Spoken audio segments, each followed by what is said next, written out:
बिहार को मिल गया एक नया चिराग और एनडीए के लिए बन जाएगा तुरुप का एक्का। नमस्कार, प्रणाम, मैं हूं राजन कुमार। अब बने हुए न्यूज़ पीआर के साथ हमेशा से अंदर की बातों में आपको जानकारी देते हैं। और आज बात होगी चिराग पासवान की, और क्यों बिहार को नया चिराग पासवान मिल गया वो भी आपको हम बताते हैं।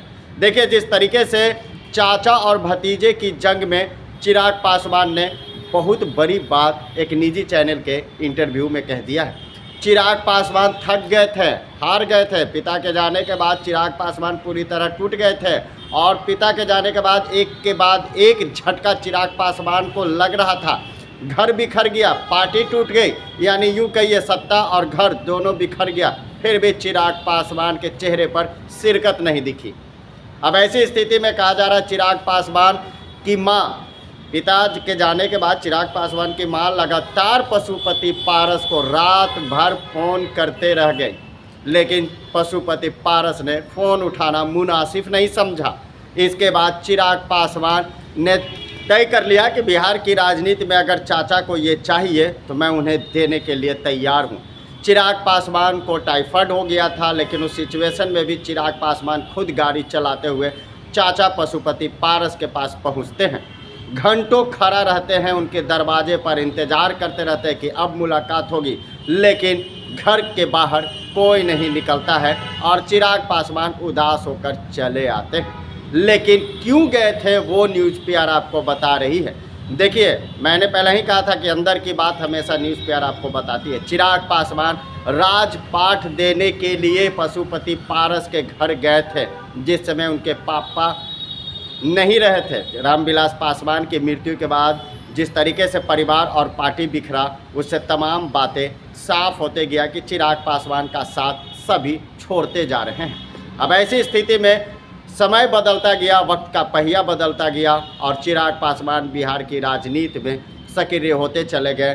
3 साल की मेहनत चिराग पासवान का वो रंग लाया और एनडीए ने वही किया जो पशुपति पारस ने अपने भतीजे के साथ किया।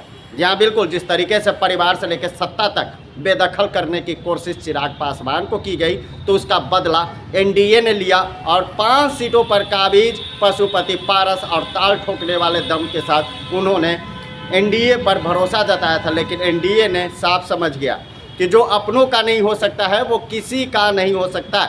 इसीलिए पशुपति पारस को एनडीए ने दरकिनार कर दिया और बिहार के लिए एक नया मिशन और नया चिराग दे दिया। चिराग पासवान को 5 सीटों पर मिली, और सबसे बड़ी बात ये निकल कर सामने आती है कि हाजीपुर में दोनों चाचा भतीजा आमने सामने होंगे। चिराग पासवान को तो एनडीए की तरफ से हरी झंडी मिल गई है हाजीपुर के लिए, चाचा भी दावा ठोक रहे हैं हाजीपुर के लिए। अब इसमें देखना होगा कि बिहार की इस दंगल में कौन आगे निकल कर आता है। हम इसलिए कह रहे हैं कि न बिहार को नया चिराग मिल गया, क्योंकि पहले के चिराग और अब के चिराग में बहुत ही अंतर बताया जा रहा है। पहले के चिराग ने मुश्किलों का सामना किया, बिहार की राजनीति को समझा, कदम से कदम मिलाकर चला, वो हारने का नाम नहीं लिया और लगातार बिहार की राजनीति में सक्रिय होते चले गए। अब चिराग पासवान एक दम खम रखते हैं बिहार की राजनीति में। युवाओं के जुआ पर अगर नाम आती है तो वो है चिराग पासवान। एनडीए ने भरोसा दिलाया और एनडीए का भरोसा जीते चिराग पासवान को 5 सीट मिल गए। चिराग पासवान ने इंटरव्यू देते हुए साफ तौर से कहा, उस रात पापा के जाने के बाद जब घर और सत्ता बिखर रही थी, मेरी माँ लगातार फ़ोन करती रह गई, लेकिन उन्होंने फ़ोन उठाना मुनासिब नहीं समझा। टाइफाइड मुझे हुआ था, मैं घंटों चाचा के घर गया हुआ था गाड़ी खुद चलाते हुए, लेकिन घंटों खड़ा रहा। चाचा ने मुझे तवज्जो नहीं दिया, मुझसे मिले तक नहीं, मैं अकेला पड़ गया था। उस दौर को याद करता हूँ तो आज भी रूहें काँप जाती है, लेकिन खुद को मजबूत बनाया और बिहार की राजनीति में खुद को साबित किया, और एनडीए ने मुझ पर भरोसा जताया और मुझे 5 सीट दिया। और कहा जा रहा है कि पीएम मोदी का हनुमान मैं हमेशा रहूँगा। जब स्थापना दिवस बीजेपी का था तो पीएम मोदी वहां पहुंचते हैं और चिराग पासवान को किस तरह आके खींचकर गले लगाते हैं, वो भूलने वाली बात नहीं है। सभी के दिलों में वह तस्वीर बस गई थी, और आज के डेट में चिराग पासवान एक बड़ा ब्रांड बनते जा रहे हैं बिहार की राजनीति के लिए।